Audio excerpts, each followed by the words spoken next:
and other acts insofar as it relates to Canada's international obligations. We have by video conference from New York, Professor Mark Kleiman, Professor of Public Policy, Marin Institute for Urban Management, New York City University. Thank you, Professor, for coming before us, and I'm going to ask the committee to introduce themselves. Senator Ngo from Ontario. Senator Lankin from Ontario. Sénatrice Saint-Germain du Québec. Cool, Senator from Toronto, Ontario. Leo Housakos, Quebec. Steve Green, Nova Scotia. Pat Bovey, Manitoba. And Senator. Senator Ontario. And I've already introduced myself as Raynell Andreychuk from Saskatchewan, the chair of the committee. I trust, Professor Kleiman, that you heard all of us. I did, thank you. Okay, so I note that there will be a bit of a delay, but we're going to persist and hope that we can hear you and then that we can turn to questions thereafter. We are studying the international obligations that may be affected under Bill C-45. I know that the clerk has been in touch with you, so if you have some opening remarks, we would appreciate hearing from you, and then we will turn to questions. Welcome to the committee. Thank you, Senator. Monsieur, Madame. It's a great pleasure to be allowed to testify for this committee. I have relatively little to say about the international treaty obligations. That's a matter for international lawyers, and I'm a mere policy analyst. So I'd like to take a minute to focus on the practical consequences of C-45 and related legislation. It's my view that whatever the international treaties provide, in Canada as in the United States, cannabis prohibition is no longer a feasible policy. In the U.S., we have about a $40 billion a year illicit cannabis market. In Canada, it's probably proportionately large to the country's GDP. Unless we're willing to put quite a lot of people in prison, we do not have the option of actually enforcing the laws currently on the books. And therefore, it seems to me to make more sense to adjust the laws than to leave them in place and not be able to enforce them, with the result of having a large criminal market with all of its evil social side effects. That said, if Canada goes ahead and formally legalizes, as the United States, I believe, is in the process of doing, it should do so with due caution with respect to possible damage to public health. The likeliest consequence of full legalization is a drastic reduction in price. We're already seeing that in the United States, in the states that have legalized, even though it remains illegal federally. And the consequence of that drastic price decrease is likely to be an increase in very heavy use. Again, over the past quarter century, we have already been seeing that, again, both in the U.S. and in Canada. I have data for the U.S. The fraction of Americans who report using cannabis at all in the last month, who also report using every day or almost every day, has gone from 9% to 40%. That means there are about 8 million people in the U.S. who self-report that they smoke cannabis 25 days or more per month. And most of them smoke multiple times per day. That group accounts for about 85% of the physical cannabis sold, whether legally or illegally. And about half of those people also report having the symptoms of cannabis use disorder. So I think we can now say this is not a harmless drug. The goal then, I think, is to legalize without greatly increasing consumption. That requires maintaining something like the current price, which can only be done by taxation, and in particular by specific taxation based on THC content, not ad valorem taxation based on price. Because as we're seeing in Washington and Colorado, as the retail price falls due to market forces, the tax also falls if you're collecting a percentage of the price. We should also have other policies in place designed to support moderation. And of course, all of this is consistent with the goals stated in the Single Convention and the other international treaties of protecting the public health. I think it's arguable, and Uruguay has made this argument, that the existing prohibition regime no longer serves the purpose of protecting public health and needs to be replaced. But it should not be replaced with mere commercial legalization, as is currently the case with alcohol. I would much prefer policies that look closer to our current policies toward tobacco, policies which I've called, in other contexts, grudging toleration, where we say to people, well, we're not going to make this illegal. We don't see any point in putting people in jail for using it or even for selling it, but we really want to discourage its use. That's the posture of every government in the world with respect to tobacco. Contrast alcohol, which we treat more or less as an ordinary article of commerce, with catastrophic effects. So, other items I would suggest for the committee's consideration, or the government's consideration, in framing the bill, would be minimizing the extent to which commercial interest influence the industry, because any commercial seller of cannabis is going to be entirely on those heavy problem users. They're most of the market. The responsible cannabis user, which ought to be the goal of policy, is of no commercial interest whatever, because that person doesn't consume enough to support an industry. The retail clerks, who are the final point of contact with the consumer, shouldn't be mere bartenders. They should be trained in pharmacology, they should be trained in the prevention of substance use disorder, and they should have a fiduciary responsibility to the consumer, to give advice in the consumer's interest and not the store owner's interest. We ought to limit marketing. We ought to require both product development and labeling that encourages people to know how much they're taking. One advantage that alcohol users have is they can simply count their drinks and have a fairly good idea how intoxicated they are. There's no cannabis equivalent of a drink. A puff is not a standard unit. We ought to move in that direction. And if we wanted to get really radical about it, we could even require every user to set a personal limit. How much THC do you want to be allowed to buy this month? That limit could be changed by the user, but only say on notice.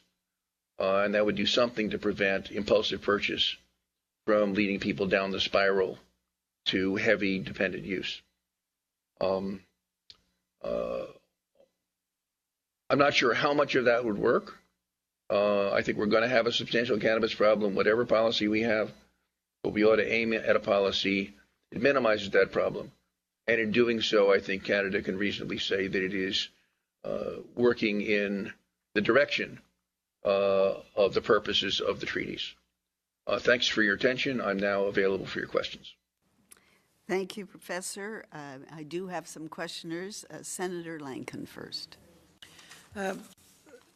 Thank you very much. The comments that you made with respect to packaging, information, THC levels, et cetera, all of that, prohibitions on the types of marketing, all those things have recently been announced by the government as a package. And I think from a public health perspective, they're actually quite strong.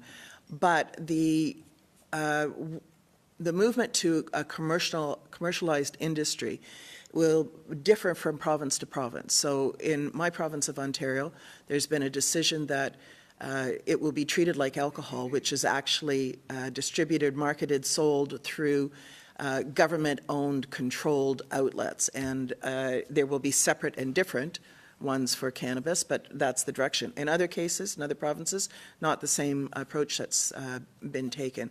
So I wonder if you could comment on whether or not you think a controlled distribution system, government-controlled, is a better approach to avoid the marketing commercial interests of the heavy user concentration than not, and that's something that I think that we could certainly comment on. It would be advice to provinces. It's not something that's contemplated federally to be controlled. I think jurisdictionally that would be a difficult thing, but I'm not positive of that because I haven't looked at what the legal framework for this could include. So I just wonder if you could comment on that, and then I might have a second question. Thank you, Senator. That's a profound question and requires, I'm afraid, a complicated answer. The most frustrating thing an academic can do when asked a question like that is say, well, it depends.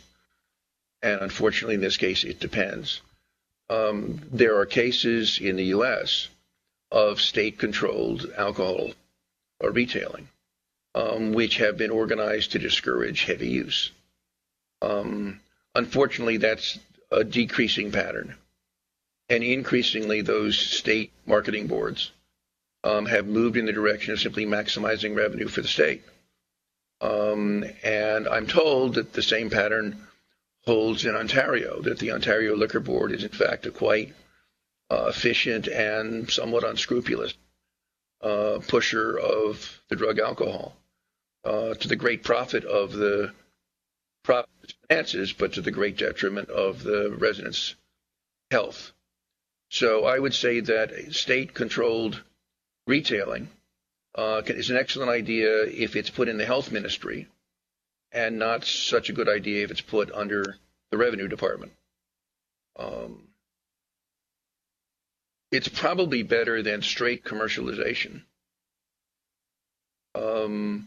It's probably not as good as requiring that the vendors be not-for-profit enterprises, possibly organized as consumers' co-ops. The goal is not to have anybody wearing a necktie, spending all of his life thinking smart thoughts about how to get more people more involved with cannabis. The goal should be to make cannabis available to people who want to use it in moderation without encouraging excess. And neither a revenue-maximizing minister nor a profit-maximizing CEO is going to pursue that objective. Secondly, then, with respect to the comments you made about potentially encouraging a regime where people can set their own limits and they have the ability to control that, to change that, whatever, but it makes people think about that. I was interested because another large area of revenue generation for governments is often gambling. And again, you know, in Ontario, we have, you know, somewhat Victorian views about that, and it's not good. But there has been a very, very significant body of work done to try and address problem gambling.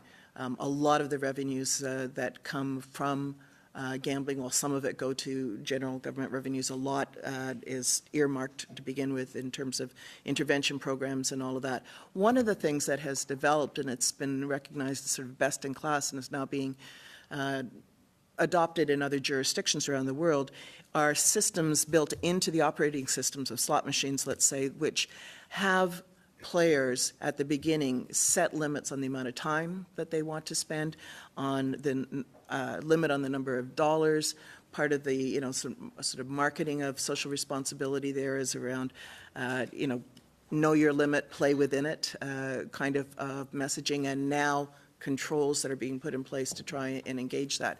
It's too early to say whether that will be effective. There has been, I think, a considerable amount of interest in looking at how those controls are working. There's longitudinal studies going on beside the implementation of that. So I'd just be interested whether there are jurisdictions where you have seen such an approach with respect to cannabis, and or whether you've seen any of these measures with respect to interventions in problem gambling, and do you see it as an appropriate parallel that we could look at and perhaps learn from? Yes, I think gambling is an important parallel. I'm only vaguely familiar with the studies of problem gambling. I would refer you to my NYU colleague, Professor Natasha Dow-Stoll, who wrote a book on machine gambling called Addiction by Design. I'm sorry, could you repeat the name of that? Addiction by Design, a remarkably profound both about gambling and about addiction, based on 20 years of participation, both with game designers and Gamblers Anonymous. It's a real masterpiece of anthropology. The one piece of evidence I have that sort of personal limit setting is effective is indirect, but it's from Massachusetts, where that rule was put in place, where the gambling industry successfully lobbied to change it so that the player can change his limit while sitting at the machine. So apparently the industry found that regulation sufficiently effective to try to work around it. But I need a Professor Scholl for more insight about gambling. With respect to cannabis, because of the actual treaty, there has been remarkably little experimentation in creative measures of cannabis control. The only example I can offer you is the Swedish system. Sweden had a personal quota for distilled spirits that was not user set, was a fixed quota for many years, was repealed in the 1950s, and all of the statistics about damage from alcohol and alcohol-related violence went up after its repeal. So that state-imposed quota was apparently effective, but of course it was effective under Swedish conditions, which is to say a remarkably law-abiding population. Thank you. Just following up another question, there will be a lot of commercialization in the growing of marijuana, and we see a lot of business coming in and investors from outside of Canada and those in Canada, and even a question of whether some of the black market will turn itself into to the grow-ops. Are your comments about commercialization, which you said on the selling, do they apply to the growing too? I think they do in part, and alcohol gives us a good example. In the states in the U.S., where the state liquor boards have a monopoly on retailing and do it in a discouraging way, don't have a lot of advertising. The advertising hole is filled by the manufacturers. And so you can easily imagine a situation where the retailers are responsible, but the producers are aggressively pushing the product. If you wanted to be really drastic about it, simply deny trademark in the cannabis business, and that would disable advertising without running afoul of any free speech concern. But yes, I'd be very much concerned about whether the producers will step in and fill the market hole, and I think their marketing needs to be restricted. It seems to me cannabis marketing ought to be restricted to statements about composition of the product and its price and where you can get. I imagine an equivalent of a underwriting announcement in the U.S., which can only announce that this security is available at this price and here's the prospectus. I don't see any reason to allow people to use persuasive language to encourage other people to use more cannabis. Thank you. Senator Bovey. I am rather Puritan. Puritan. Thank you, Chair, and thank you, sir. I found this very interesting, and I want to come back to the international policy side of this, if I may, and the discussion we've just had about the treaties and the steps to withdraw and be able to rejoin. You mentioned the amount of the illicit cannabis market in the United States. You also said that that the U.S. will be legalizing marijuana, and I wonder if you've got a sense of that kind of timeline, and if so, even if there's steps in that direction, what is that going to do with the treaties of which the U.S. are part, as well as Canada being part?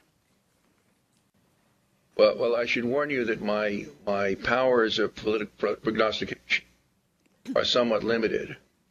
I predicted in the years leading up to the 2016 election that we legalized cannabis sometime in Hillary Clinton's term. But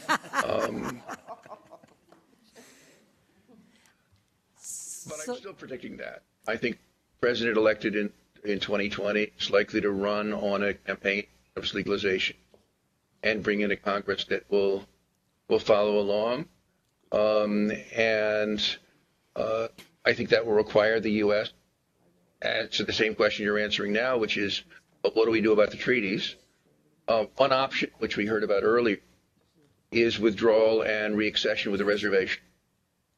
That's certainly feasible, and it seems to be very implausible that a third of the signatories of conventions would reject a reaccession either by Canada or by the U.S. The other approach that I've seen proposed, and there's a recent paper out by Washington Office on Latin America and Transcrime and another name I forget, looking at the international aspects of this, suggesting what's called an inter se agreement, where some of the parties to an existing treaty make a side agreement, and the article is more in law than I'm able to follow, but makes an argument that Canada and Uruguay and perhaps the US and other countries that wanted to experiment with some other form of cannabis policy might, within the law, be able to make an inter se agreement. But I'll have to defer to the lawyers on that. My eyes glaze over when people start citing the Vienna Convention law of treaties. So let's come back to the. I thank you for that. I think that's really interesting and Could I, and worth pursuing. before you move, I think Professor Kleiman said that he wasn't a lawyer and defer.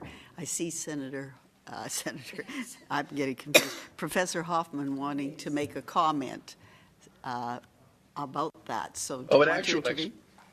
We can get this debate going. Yeah, so I thank you very much for the opportunity to make the comment.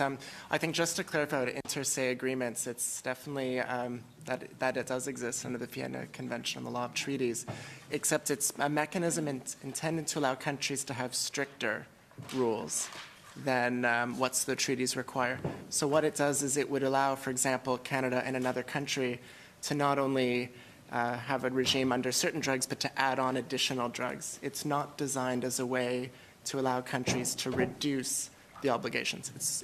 It would work in the opposite case, not this case. Senator Bovee, more question? Thank you for the clarification. So let's come to the present situation where a number of states in the United States have legalized cannabis.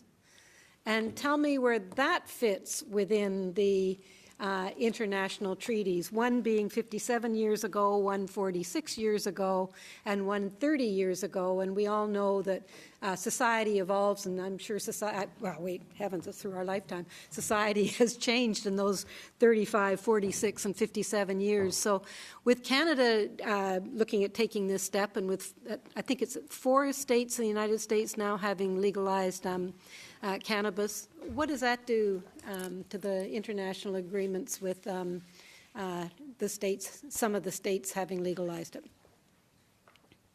We're actually up to 9 now that legalized. Thank you for correcting me. That's including California, which is pretty much a country of its own. Note that they've legalized only in some sense. When people refer to the cannabis market in Washington, I have to remind them that it's not a legal cannabis market. Everything that goes on in that market is a felony under law. And when my firm advised Washington State Liquor Board, as it became the Washington State Liquor and Cannabis, about setting up its regulated system in Washington, I had to keep reminding people that they were issuing state licenses to commit federal felonies. So we have a very uncomfortable situation in the U.S. where the states are licensing and taxing in federal regards as a crime. I don't think that's a stable situation. I'll defer to Professor Hoffman on the international law aspects of it. As I understand it, there are two different stories told. The story that the United States is now telling is that the treaties recognize the existence of federal systems and do not insist that the states' parties exert power they don't actually have. So the U.S. federal government does not have the power under the Constitution to require that any state government prohibit cannabis. The federal government can pass its own law, but cannot require the state to have a similar. So one interpretation is that the United States hasn't done anything wrong, and that the individual states aren't signatories and haven't violated our Constitution because they don't have the obligation to match the federal law. My international lawyer friends say, no, that doesn't really pass. The U.S. as a state party has a responsibility to make sure that its law is enforced within its entire territory. The problem in the U.S. is the federal government does not have the physical capacity to enforce the cannabis laws unless the states want to help. So I don't have much to offer on that. Okay, and I have... Except that I don't. Sorry? I expect the cascade to continue. I expect more and more states to legalize. And Public opinion in the U.S. is now more than 60% for legalization.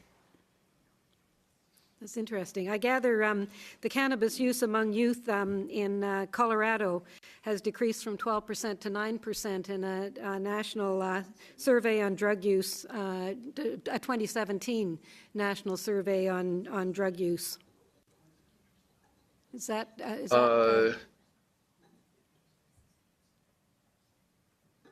You want to be very careful about using state-by-state data, the National Center of Drug Use and Health, and also from using year-to-year fluctuation. okay. Nationally in the U.S., youth cannabis use has not been increasing, even as heavy adult cannabis use has been increasing. And that's partly because cannabis use and cigarette use are fairly tightly linked. And youth cigarette use in the United States, fortunately, has been going down very rapidly. I do not think we are now in a position to say what the impact of legalization at the state level is on underage use in the long run. But certainly so far, the results are relatively encouraging. Okay. Thank you, Thank Chair. you. Senator Lankin, you had a follow-up? Senator Beauvais asked my question Okay, again. thank you.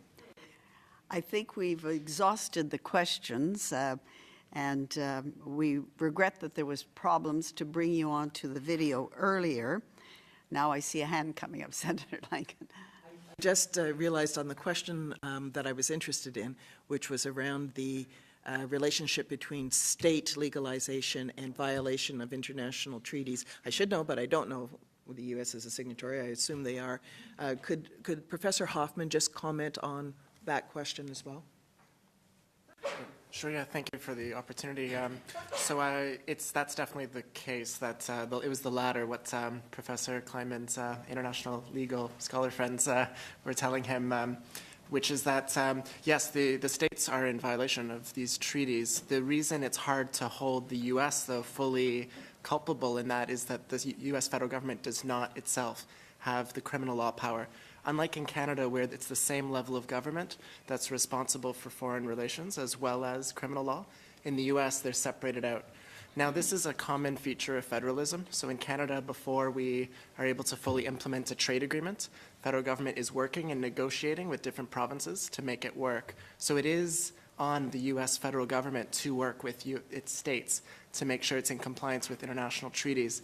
But it's hard to hold that federal government culpable, given they've taken actually strong adherence to those treaties as a policy, which is not necessarily a good thing given the public health dimensions, but from a legal perspective, we can't, it's hard to blame them. They are in violation and have been for some time. That's right. Okay, thank you.